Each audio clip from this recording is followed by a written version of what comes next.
तभी रिया अपनी बहन श्रुति के साथ मॉल में खरीदारी करने पहुंची। रिया की नजर अमन पर पड़ी और उसने उसे देखकर ताना मारा, तुम जैसे लोग भी अब इस मॉल में नौकरी करने लगे हैं? अमन ने शांत आवाज में कहा, हर इंसान सम्मान के साथ काम करता है, किसी को छोटा मत समझिए। रिया भड़क गई, मुझे सीख मत दो, अपनी औकात में रहो। अमन ने समझाने की कोशिश की, मैंने कोई बदतमीजी नहीं की, आप मेरी बात तो सुनिए। लेकिन रिया ने तुरंत श्रुति को बुला लिया। श्रुति, ये लड़का मुझसे बहस कर रहा है। श्रुति गुस्से में अमन के सामने आ गई, मेरी बहन से ऊंची आवाज में बात करने की तुम्हारी हिम्मत कैसे हुई? अमन ने कहा, आप गलत समझ रही हैं, पहले मेरी बात सुन लीजिए। लेकिन दोनों बहनों ने उसकी एक भी बात नहीं सुनी। श्रुति ने सिक्योरिटी की तरफ इशारा किया और कहा, मैनेजर को बुलाओ, आज इसकी नौकरी यहीं खत्म कराते हैं। कुछ ही देर में मैनेजर वहां पहुंच गया। रिया ने तुरंत शिकायत कर दी, इसी कर्मचारी ने हमसे बदतमीजी की है।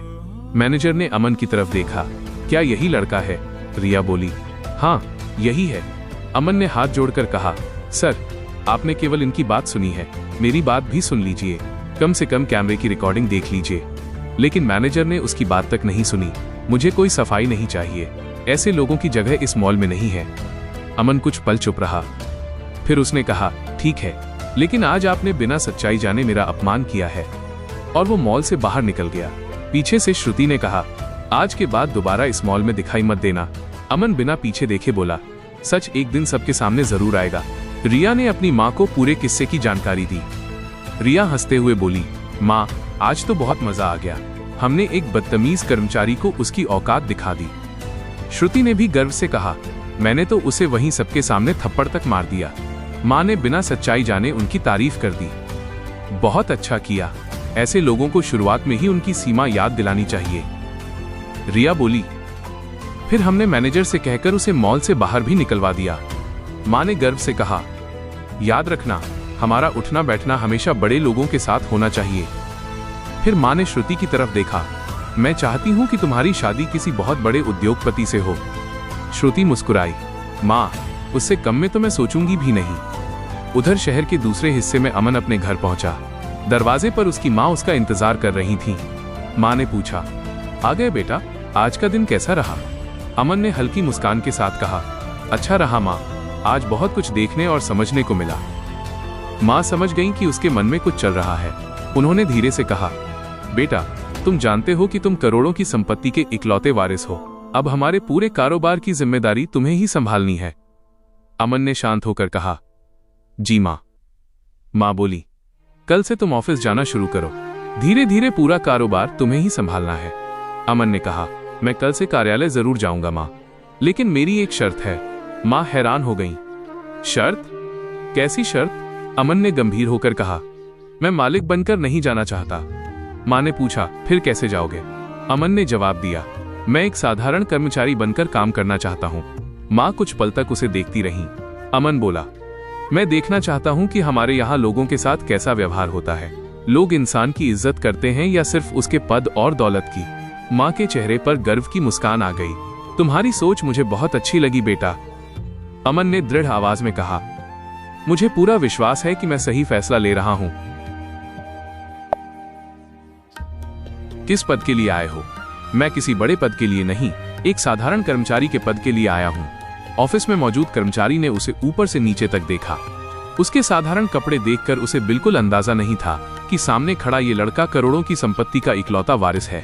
लड़के ने शांत स्वर में कहा, मुझे बस ईमानदारी से काम करने का मौका चाहिए। उसे नौकरी मिल गई और अगले ही दिन से उसने एक आम कर्मचारी की तरह काम शुरू कर दिया। लेकिन ऑफिस में उसका सामना फिर श्रुति से हो गया। श्रुति उसे देखते ही चौंक गई। उसने ताना मारते हुए कहा, मॉल से निकलवा दिया तो अब यहाँ नौकरी करने आ गए?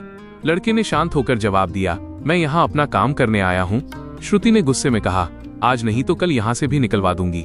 याद रखना, इस ऑफिस में तुम्हारा एक एक दिन मुश्किल कर दूंगी। लड़के ने बिना बहस किए कहा, मैं यहाँ सिर्फ अपना काम करने आया हूँ। श्रुति ने उसे घूरते हुए कहा, देखते हैं कब तक टिकते हो।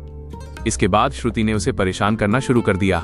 कभी उसकी मेज पर रखा सामान गिरा देती, कभी उसके काम में जानबूझकर गलती निकालती। एक दिन श्रुति ने उसके हाथ से फाइल गिरा दी और तुरंत उसे ही दोष देने लगी। लड़के ने कहा, आपने जानबूझकर फाइल गिराई है। श्रुति हंसते हुए बोली, साबित करके दिखाओ। वो चुप रहा और अपनी फाइलें उठाकर दोबारा काम में लग गया। कुछ देर बाद श्रुति ने उसके खाने को भी गिरा दिया। लड़के ने कहा, भूख लगी है, लेकिन कोई बात नहीं। श्रुति ने ताना मारते हुए कहा, अब यही तुम्हारी आदत बन जाएगी। इसके बाद उसने उसके काम में फिर गलती निकालते हुए कहा, तुमसे एक फाइल भी संभाली नहीं जाती। लड़के ने शांत होकर कहा, गलती आपकी थी। श्रुति तुरंत बोली, गलती हमेशा तुम्हारी ही होगी। फिर उसने उसकी मेहनत से तैयार की गई फाइलों को भी बर्बाद कर दिया। लड़के ने दुखी होकर पूछा, ये आप क्या कर रही हैं? मेरी मेहनत क्यों बर्बाद कर रही हैं? श्रुति ने घमंड से कहा, क्योंकि तुम इसी लायक हो। तभी वहां ऑफिस के वरिष्ठ अधिकारी राजीव जी पहुंच गए। उन्होंने पूछा, यहां क्या हो रहा है? श्रुति तुरंत शांत होकर बोली, कुछ नहीं सर। लेकिन राजीव जी ने सब अपनी आंखों से देख लिया था। उन्होंने श्रुति से कहा, श्रुति, तुम्हारी बदतमीजियां दिन ब दिन बढ़ती जा रही हैं। ये ऑफिस है, कोई तमाशा करने की जगह नहीं।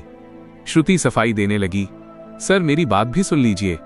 राजीव जी ने सख्ती से कहा, मुझे कोई सफाई नहीं चाहिए। अगर तुम्हारा यही व्यवहार रहा तो कल से ऑफिस आने की जरूरत नहीं है। उन्होंने आगे कहा, याद रखो, इस ऑफिस में हर कर्मचारी बराबर है। आज के बाद किसी के साथ बदतमीजी हुई तो मैं बिल्कुल बर्दाश्त नहीं करूंगा। श्रुति, खासकर तुम सुन लो। राजीव जी के जाने के बाद एक कर्मचारी ने उनसे कहा, सर आप ये सब आखिर कब तक सहेंगे? श्रुति रोज आपका अपमान कर रही है। राजीव जी ने शांत होकर कहा, बैठिए, पहले शांत हो जाइए। मैं श्रुति को आज ही नौकरी से निकाल दूंगा। कर्मचारी ने कहा, लेकिन सर वो आपका बहुत ज्यादा अपमान कर रही है। राजीव जी बोले, नौकरी से निकालना बहुत आसान है। मैं चाहता हूं कि उसे अपनी गलती का एहसास खुद हो। उसका घमंड टूटेगा, तभी उसे असली सबक मिलेगा। फिर लड़के ने राजीव जी से कहा, अभी मेरी पहचान किसी को पता नहीं चलनी चाहिए। राजीव जी ने कहा, आप निश्चिंत रहिए, ये बात सिर्फ हम दोनों के बीच ही रहेगी। लेकिन श्रुति को शक हो गया था। उसने लड़के से पूछा, तुमने मेरी शिकायत राजीव सर से की है ना? लड़के ने कहा, नहीं, मैंने तुम्हारी कोई शिकायत नहीं की। श्रुति ने गुस्से में कहा, मुझसे झूठ मत बोलो, सच सच बताओ, राजीव सर ने तुम्हें क्यों बुलाया था? लड़के ने जवाब दिया, ये जानना तुम्हारे लिए जरूरी नहीं है। श्रुति बोली, मुझे सब जानना है, बता रहे हो या नहीं? लड़के ने कहा, तुम जानकर क्या करोगी? मैं तुम्हें हर बात का जवाब देने के लिए मजबूर नहीं हूं। श्रुति गुस्से में उसका हाथ पकड़कर बोली, तुम मुझे जवाब दोगे? तुम्हारी इतनी हिम्मत? लड़के ने कहा, बस बहुत हो गया, मेरा हाथ छोड़ो।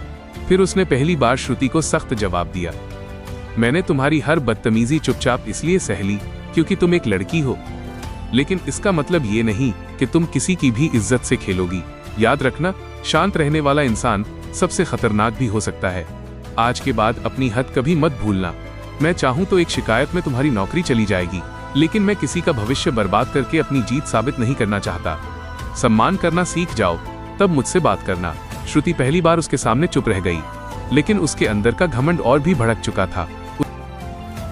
श्रुति ने गुस्से में कहा, तुमने आज मेरी बेइज्जती की है, अब मैं तुम्हें चैन से जीने नहीं दूंगी। तुमने गलत लड़की से दुश्मनी ली है, अब खेल मेरी शर्तों पर होगा। घर पहुंचते ही उसने अपनी बहन रिया और मां को पूरी बात बताई। रिया गुस्से में बोली, दीदी, उसकी इतनी हिम्मत कैसे हुई? एक साधारण कर्मचारी होकर उसने सबके सामने आपका हाथ पकड़ लिया। श्रुति की मां ने भी गुस्से में कहा, एक साधारण कर्मचारी होकर मेरी बेटी के साथ ऐसा व्यवहार करने की हिम्मत कैसे हुई? मैं उसे कभी माफ नहीं करूंगी। उधर लड़का अपने घर पहुंचा तो उसकी मां ने पूछा, आ गए बेटा, आज तुम कुछ परेशान लग रहे हो। उसने शांत होकर कहा, कुछ लोगों का घमंड उम्मीद से भी ज्यादा बड़ा है मां, लेकिन मैंने आज भी अपना धैर्य नहीं खोया। मां ने प्यार से कहा, यही तुम्हारी सबसे बड़ी ताकत है बेटा, लेकिन हर इंसान की सहन करने की भी एक सीमा होती है। मुझे तुम पर पूरा भरोसा है बेटा। अब मुझे लगता है कि तुम्हें अपनी शादी के बारे में भी सोच लेना चाहिए।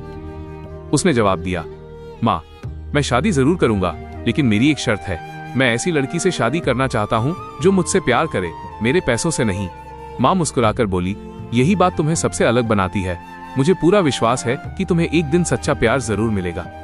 इसी बीच मां ने कहा, बेटा, तुम्हारे लिए एक बहुत अच्छा रिश्ता आया है। सुना है लड़की बहुत संस्कारी और अच्छे परिवार की है। लड़के ने पूछा, फिर आपकी क्या राय है मां? मां ने कहा, अगर हम रिश्ता देखने जाएंगे तो अपनी असली पहचान बिल्कुल नहीं बताएंगे। लड़के ने हामी भरते हुए कहा, हाँ मां, हम एक साधारण और सम्मानित परिवार की तरह वहां जाएंगे। मैं चाहता हूँ कि सामने वाले लोग हमें हमारी पहचान और व्यवहार से परखें, हमारी दौलत से नहीं। माँ ने कहा, ठीक है बेटा, जैसा तुम चाहते हो वैसा ही होगा। मैं किसी को भी हमारी असली हैसियत के बारे में नहीं बताऊंगी। उधर श्रुति के घर एक रिश्तेदार खुशी की खबर लेकर पहुंची। उसने कहा, बहुत दिनों बाद आना हुआ, आज मैं एक बहुत अच्छी खबर लेकर आई हूँ। श्रुति की माँ ने पूछा, कैसी खबर? रिश्तेदार ने कहा, श्रुति के रिश्ते की। मैंने उसकी फोटो अच्छे और खानदानी परिवारों में भेजी थी, उन्हीं में से एक परिवार को श्रुति बहुत पसंद आई है। आज शाम वे लोग श्रुति को देखने आपके घर आना चाहते हैं। माँ खुशी से बोली, तो मैं लड़के वालों को आज शाम आने के लिए कह देती हूँ। घर में तैयारियां शुरू हो गईं। श्रुति की माँ ने कहा, बस लड़का अमीर और बड़े खानदान का होना चाहिए, अगर ऐसा हुआ तो हमारी किस्मत बदल जाएगी। रिया ने श्रुति से कहा, दीदी आज बिल्कुल राजकुमारी की तरह तैयार होना, अगर लड़का अमीर निकला तो उसे बिल्कुल हाथ से मत जाने देना। श्रुति ने कहा, मैं कभी साधारण जिंदगी नहीं जी सकती, मेरी शादी तो किसी करोड़पति से ही होगी। रिया बोली, आज ऐसी ड्रेस पहनना कि सबकी नजर तुम पर ही रहे। श्रुति ने कहा, मुझे सबसे महंगी और सबसे सुंदर ड्रेस चाहिए, आज पैसे की चिंता मत करो। माँ ने कहा, बिल्कुल, पहली मुलाकात में अमीर घर की बहू जैसी दिखना चाहिए। श्रुति ने आईने में खुद को देखते हुए कहा, अगर ये रिश्ता बड़े घर का निकला तो मेरी पूरी जिंदगी बदल जाएगी। घर की सारी तैयारी पूरी हो गई। नौकरानी ने आकर कहा, मालकिन लड़के वाले आ गए हैं। माँ ने कहा, उन्हें अंदर लेकर आओ। लड़के का परिवार अंदर आया और सभी लोग बैठकर बातचीत करने लगे। श्रुति की माँ ने कहा, आप लोगों को आने में कोई परेशानी तो नहीं हुई? लड़के की माँ ने जवाब दिया, नहीं बहन जी, बिल्कुल नहीं। चाय नाश्ते के बीच दोनों परिवार एक दूसरे के बारे में बातचीत करने लगे। लड़के की माँ ने कहा, मेरा बेटा बहुत शांत स्वभाव का है, ये हमेशा बड़ों का सम्मान करता है और किसी का दिल दुखाना इसे बिल्कुल पसंद नहीं। श्रुति की माँ ने कहा, हमारी बेटी भी बहुत समझदार और पढ़ी लिखी है, घर और बाहर दोनों जगह अपनी जिम्मेदारियां अच्छे से निभाती है। फिर श्रुति को नीचे बुलाया गया। रिया ने उससे कहा, दीदी मुस्कुराते हुए चलना, अगर लड़का अमीर हुआ तो ये रिश्ता किसी भी कीमत पर नहीं छोड़ना। श्रुति नीचे आई और जैसे ही उसने सामने बैठे लड़के को देखा, उसके कदम वहीं रुक गए। वो चौंक कर बोली, तुम? लड़के ने भी उसे देखकर शांत स्वर में कहा, तुम दोनों यहाँ? श्रुति की माँ ने पूछा, क्या हुआ बेटा, तुम इन्हें पहचानती हो? श्रुति ने गुस्से में कहा, मैं इस आदमी को बहुत अच्छी तरह पहचानती हूँ, ये हमारे ऑफिस का एक मामूली कर्मचारी है। फिर उसने अपनी माँ से कहा, यही वो लड़का है जिसे हमने मॉल से निकलवाया था। श्रुति की माँ भी हैरान रह गई। श्रुति ने कहा, माँ, मैं इस आदमी से शादी करूंगी? ना कोई ढंग का रुतबा, ना कोई शान, ये लोग हमारी बराबरी करने लायक भी नहीं है और रिश्ता लेकर हमारे घर चले आए। उसकी माँ ने शर्मिंदगी और गुस्से में कहा, हमें तो लगा था किसी बड़े खानदानी परिवार के लोग आएंगे। श्रुति ने कहा, माँ, हमने इन लोगों के लिए इतना इंतजाम करवाया, इनके लिए इतना खर्च करना ही हमारी सबसे बड़ी गलती थी। कमरे में अचानक सन्नाटा छा गया। दिन ऑफिस में श्रुति अपने केबिन में बैठी थी। रिया उसके पास आई और कल की घटना याद करके हंसने लगी। दीदी, हमने सोचा था कोई बहुत बड़ा खानदानी परिवार आएगा और सामने वही कर्मचारी निकल आया। श्रुति भी हंसते हुए बोली, मैं तो पहले ही कहती थी, उसकी औकात यही है। तभी ऑफिस का दरवाजा खुला। राजीव सर अंदर आए।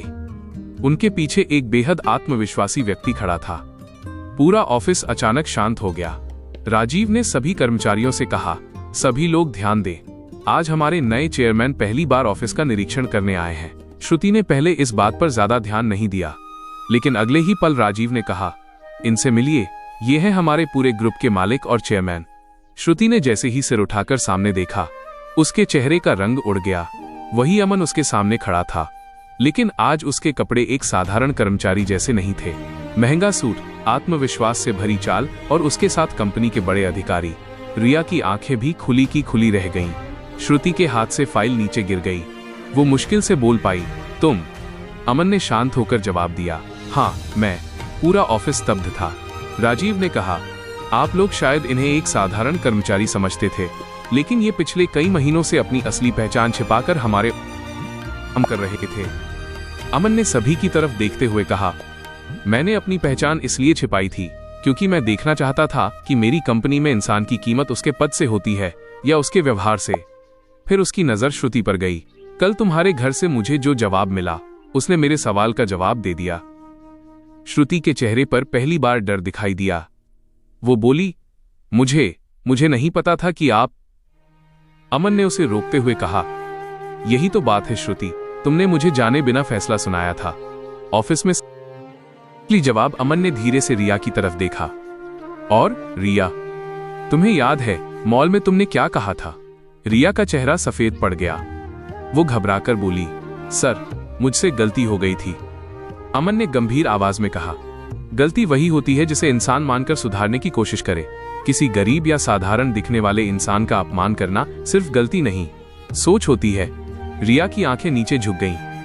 अमन ने फिर राजीव सर की तरफ देखा। लेकिन मैं किसी की नौकरी छीनकर बदला नहीं लेना चाहता। श्रुति ने पहली बार सिर झुका लिया। अमन ने पूरे ऑफिस से कहा, मैं सिर्फ इतना चाहता हूं कि आज के बाद इस ऑफिस में किसी कर्मचारी को उसके कपड़ों, परिवार या पद से नहीं आंका जाएगा। राजीव ने तुरंत कहा, जी सर। अमन मुड़कर जाने लगा। तभी श्रुति की आंखों से आंसू निकल पड़े। वो बोली, सर, एक मौका दीजिए। अमन रुक गया, धीरे से पीछे मुड़ा।